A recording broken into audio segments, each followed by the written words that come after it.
আজ বাবা আছে বলেই তো ফুচকা পছন্দ করি, সে এটাও জানে। সেজন্য ঈদের দিন সবাইকে দেখছে যে আমাদের এখানে ব্রিজের উপরে ফুচকা খায় সবাই, ঘুরতে যায়।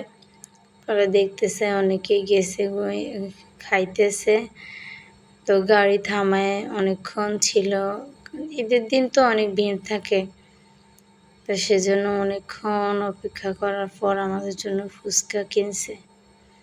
জানে ঈদের দিন সবাই যায়, আমরা তো যাই নাই, সেজন্য আমাদের জন্য কিনে নিয়ে আসছে। আলহামদুলিল্লাহ।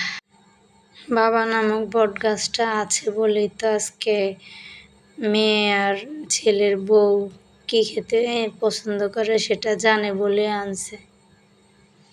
সবাই ওনাদেরকে বলে যে ভাই তাড়াতাড়ি দেন, আমার মেয়ে আর বউর জন্য ফুচকা বানাই দেন। ফুচকাটা উচ্চারণ করতে পারে না, এই জন্য আর কি প্রথমে আমাদের কাছে উচ্চারণ করতে পারে নাই, কিন্তু ওনাদের কাছে ঠিকই পারছে। আল্লাহ আমার আব্বারে সুস্থ রাখুক, সবাই দোয়া করবেন। আল্লাহ যাদের বাবা বেঁচে আছে তাদেরকেও আল্লাহ সুস্থ রাখুক, আমিন।